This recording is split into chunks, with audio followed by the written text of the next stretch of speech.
సుపరిపాలనలో తొలి అడుగు కార్యక్రమంలో ప్రశాంత్ రెడ్డి కామాక్షితాయి కటాక్షంతోనే నాకు ఎమ్మెల్యే టికెట్ ఇచ్చారు. అమ్మ అనుగ్రహంతో నియోజకవర్గ ప్రజలను కంటికి రెప్పలా కాపాడుకుంటా. కామాక్షితాయి అమ్మవారి కటాక్షంతోనే తాను ఎమ్మెల్యేగా గెలిచానని ఎమ్మెల్యే వేమిరెడ్డి ప్రశాంత్ రెడ్డి అన్నారు.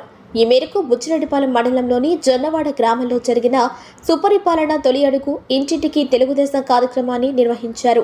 ఇంటింటికి వెళ్లి ప్రభుత్వం అమలు చేసిన సంక్షేమ పథకాల గురించి వివరించారు. ఎమ్మెల్యే ఎంపీ పనితీరుపై ఆరా తీశారు. ముందుగా శ్రీ మల్లికార్జున స్వామి కామాక్షితాయి అమ్మవారిని దర్శించుకున్నారు.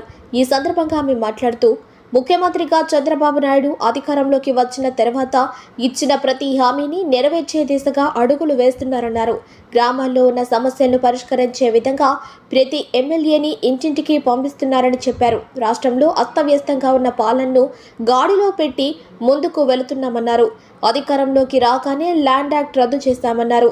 పల్లె పండుగ కార్యక్రమంలో గుంటల రోడ్లను పూడ్చే కార్యక్రమానికి డిప్యూటీ సీఎం శ్రీకారం చుట్టారన్నారు. రైతుల వద్ద ధాన్యం కొనుగోలు చేసి అమాలీతో సహా 24 గంటల్లో చెల్లించిన ఘనత చంద్రబాబుకే దక్కుతుందన్నారు. విద్యార్థులకు నాణ్యమైన విద్యను, పోషకాహారాన్ని అందిస్తున్నామన్నారు. విద్యా వ్యవస్థలో మంత్రి నారా లోకేష్ సంస్కరణలు తీసుకొచ్చి పిల్లల భవిష్యత్తు కోసం కృషి చేస్తున్నారని అన్నారు. అమ్మవారి ఆశీస్సులు ప్రజలందరి మీద ఉండాలని ఆకాంక్షించారు. పెన్నా నదిలో చెత్త వేయకుండా ఎప్పటికే అధికారులకు ఆదేశాలు జారీ చేశామన్నారు.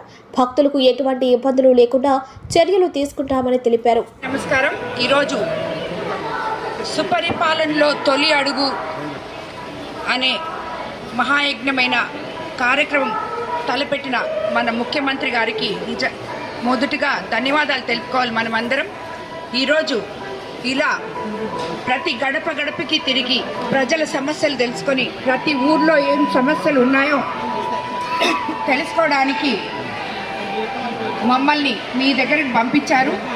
ఈ కార్యక్రమానికి విచ్చేసిన తెలుగుదేశం నాయకులు, కార్యకర్తలు, గ్రామ ప్రజలు అందరికీ కూడా, అధికారులకి అందరికీ కూడా ధన్యవాదాలు తెలుపుకుంటున్నాను. ముఖ్యంగా మనం అధికారంలోకి వచ్చి 13 నెలలు పూర్తిగా వస్తుంది. ఈ 13 నెలల్లో మనం ఏదైతే చంద్రబాబు నాయుడు గారు చెప్పారో చేస్తానని చెప్పి, అభివృద్ధి, సంక్షేమము సమపాళల్లో చేస్తానని చెప్పారో అవన్నీ చేసుకుంటూ ముందుకెళ్తున్నాం. మనం అస్తవ్యస్తంగా ఉన్న ప్రభుత్వ వ్యవస్థని సరిదిద్దుకొని మనం అధికారం రాగానే ల్యాండ్ యాక్ట్ రద్దు చేస్తామని చెప్పాం, రద్దు చేశాం. 4000 పెన్షన్ ప్రతి అవ్వాతాతకి, అదేవిధంగా 6000 దివ్యాంగులకి, డిజేబుల్ వాళ్ళకి 15,000 ఇస్తామని చెప్పాం. అదేవిధంగా 1వ తేదీ ఆదివారం వస్తే 31వ తేదీ కల్లా అందరికీ పెన్షన్లు అందిస్తున్నాం. అదేవిధంగా దీపం 2 పథకం కింద మనం ఉచిత సిలిండర్లు అందించాం. ఇలాగా మనకి మత్స్యకార, తీర ప్రాంత మత్స్యకార ఉన్నది కాబట్టి అందరికీ మత్స్యకార భరోసా అందించడం జరిగింది, 10,000 నుంచి 20,000 వరకు. అలాగే అన్నిటికన్నా ముఖ్యంగా ఉచిత ఇసుక ఇస్తామని చెప్పాం, అది ఇచ్చాం. ఎంతోమంది కార్మికులు దీనివల్ల జీవనోపాధి కోల్పోకుండా ఈరోజు తిరిగి నిలబడగలిగారు. అదేవిధంగా మనం అన్నిటికన్నా ముఖ్యంగా తల్లికి వందనం చెప్పాం. ఒక్క బిడ్డ ఉంటే ఒక్క బిడ్డకి, ఇద్దరుంటే ఇద్దరికి, ముగ్గురుంటే ముగ్గురికి, నలుగురుంటే నలుగురికి కూడా చెప్పాం. ఇక్కడ ఎంతోమంది ఈ గ్రామాల్లో తిరుగుతుంటే 3 బిడ్డలున్నారు, 4 బిడ్డలున్నారు, వాళ్ళందరికీ కూడా తల్లికి వందనం రావడం జరిగింది. అదేవిధంగా ఈ తల్లికి వందనం ఎవరికన్నా పడకపోతే, టెక్నికల్ ఇష్యూస్ ఉంటే, ఏ రేషన్ కార్డో లేకో, ఆధార్ కార్డో లేకో వాళ్ళకి రావాల్సిన అర్హత ఉండి రావాల్సిన తల్లికి వందనం కానీ, పెన్షన్లు కానీ రాని వాళ్ళని సచివాలయం దగ్గర పోయి ఎన్రోల్ చేసుకోమని చెప్తున్నాం. పోలేని వాళ్ళకి అవేర్నెస్ ప్రోగ్రాంలు కండక్ట్ చేసి వాళ్ళ కాలనీల్లోకి సచివాలయం సిబ్బంది, నాయకులు కలిసి వెళ్ళి ప్రతి నాయకుడికి, ప్రతి ఒక్కరికి వాళ్ళ నాయకులు, అధికారులు అనుసంధానమై ప్రతి కాలనీల్లో, ఎస్టీ ఎస్సీ కాలనీల్లో కానీ, బీసీ కాలనీల్లో కానీ అవేర్నెస్ ప్రోగ్రాములు పెట్టి ప్రతి ఇంటికి ప్రభుత్వం ఇస్తున్న, అర్హత ఉన్న ప్రతి ఒక్కడికి ప్రభుత్వం ఇస్తున్న పథకాలు అందేలా చూడాలని మిమ్మల్ని అందరినీ నేను కోరుకున్నాను. మనమందరం ఇక్కడ ఎంతోమంది మీ రైతులు ఉన్నాం.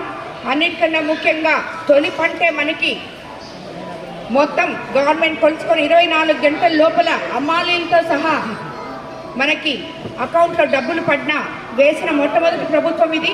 అదేవిధంగా 20 సంవత్సరాల నుంచి తవ్వని కాలువలు, గవర్నమెంట్ తవ్వలేని కాలువలు మన విపిఆర్ ఫౌండేషన్తో తవ్వుకున్నాం. అలాగే గవర్నమెంట్ కొన్ని చేయించుకున్నాం.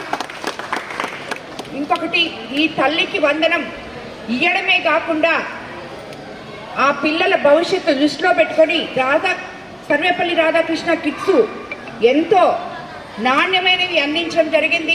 డొక్కా సీతమ్మ మధ్యాహ్న భోజనం పథకం సన్న బియ్యంతో పిల్లలకు అందిస్తున్నాం. రాగి జావ లాంటివన్నీ కూడా పిల్లలకి ఎప్పుడూ అందుబాటులో లేనివి ఈరోజు వాళ్ళ భవిష్యత్తు కోసం వాళ్ళు బలంగా ఉంటే చదువుకోగలరు అని చెప్పి ఇవన్నీ కూడా చేస్తున్నాం మనం. అలాగే ఒక క్లాస్ రూమ్కి ఒకే టీచర్ అనే కాన్సెప్ట్తో మన విద్యాశాఖ మంత్రి లోకేష్ బాబు గారు విద్యా వ్యవస్థలో సంస్కరణలు తీసుకొచ్చి పిల్లల భవిష్యత్తును దృష్టిలో పెట్టుకుని ముందుకు తీసుకెళ్తున్నారు. అలాగే మన ఉప ముఖ్యమంత్రి పవన్ కళ్యాణ్ గారు ఎక్కడైతే గుంతలు రోడ్లు ఉన్నాయో అవన్నీ కూడా పల్లె పండుగ అనే పేరుతో ఎన్ఆర్జీఎస్ డబ్బులతోనైతేనేమి, 15th ఫైనాన్స్ డబ్బులతోనైతేనేమి, మనము మామూలుగా పంచాయతీరాజ్లో దీంట్లోనైతేనేమి ఈ రోడ్లన్నీ ఆల్మోస్ట్ 75%, 80% ఇప్పటికే కంప్లీట్ చేసాం. రాబోయే రోజుల్లో ఇంకా కూడా కంప్లీట్ చేయబోతున్నాం. ఈ నెలలోనే అన్నదాత సుఖీభవ రాబోతుంది రైతులకు అందరికీ. అదేవిధంగా ఆగస్టు 15 నుంచి మహిళలకి ఉచిత బస్సు ఇవ్వబోతున్నాం. ఇవన్నీ కాకుండా మనకి రాష్ట్ర వ్యాప్తంగా చంద్రబాబు నాయుడు గారు ఎన్నో అభివృద్ధి పనులు తీసుకొస్తున్నారు. లోకేష్ బాబు గారు ఐటీ మినిస్టర్గా ఎంతోమంది, ఇప్పుడే ఇక్కడ చాలామంది చెప్పారు, చదువుకొని ఉద్యోగాలని యువకులు ఉన్నారు. వాళ్ళందరినీ దృష్టిలో పెట్టుకొని ఎన్నో కొత్త కంపెనీలు మనకి తీసుకొచ్చి రాబోయే రోజుల్లో యువతకి ఉద్యోగ అవకాశాలు 20 లక్షలు మనం ప్రామిస్ చేసినాం. అంతకన్నా ఎక్కువగా ఇచ్చే దారిలో ఆయన నడుస్తున్నారు. కాబట్టి ప్రభుత్వం మన అందరికీ మంచి చేయాలని, ఇది మంచి ప్రభుత్వం అని, పేదల ప్రభుత్వం అని, పేదలకి ఏ కష్టం ఉన్నా కూడా, ఇంకొకటి ఇళ్ళు అందరికన్నా ముఖ్య సమస్య, దాని మీద కూడా మనం డ్రైవ్ తీసుకుంటూ ఉన్నాం. అవన్నీ ఒకేసారి మనం సరి చేయలేకపోతున్నాం. ఎందుకంటే దాంట్లో జరిగిన అవకతవకల వల్ల పేరుంటే ఇల్లు లేదు, ఇల్లుంటే పేరు లేదు. అలాంటి వాళ్ళు ఎంతోమంది ఉన్నారు. బేస్మెంట్ కట్టే వాళ్ళ ఇల్లు ఆగిపోయింది, వాళ్ళకి తిరిగి వేరే ఇల్లు ఇలాం, ఆ బేస్మెంట్ని పైకి లేపలేం. అలాంటి పరిస్థితిలో మనం ఉన్నాం ఇప్పుడు. దాన్నంతా చక్కదిద్దుకొని ఎస్టీ ఎస్సీ కాలనీలకి, బీసీ కాలనీలకి ఎక్కడైనా కూడా ఇవన్నీ రెక్టిఫై చేసుకుంటూ ప్రతి ఒక్కరికి మన తెలుగుదేశం నినాదం ఏదైతే ఉందో, కూడు గుడ్డ నీడ అనేది, దీన్ని తప్పకుండా ముందుకు తీసుకెళ్తాం. ఎస్టీలకి అందులో మన కోవూరు కాన్స్టిట్యున్సీలో ఉన్న ఎస్సీ ఎస్టీలు హ్యామ్లెట్స్ 138 ఉన్నాయి. ప్రతి హ్యామ్లెట్లో కూడా నేను వస్తాను. రోడ్లు, చవిటి కాలువలు, ఇళ్ళు, వాళ్ళకి అందవలసిన బెనిఫిట్స్ అన్నీ కూడా ప్రభుత్వం తరఫున అందిస్తామని చెప్పి మీ అందరికీ కూడా మాటిస్తున్నాను. అదేవిధంగా ఈరోజు ఈ జొన్నవాడలో మనం ఆల్రెడీ అమ్మవారి దయము 40 లక్షలతో పనులు చేశాము. ఇంకా కూడా రాబోయే రోజుల్లో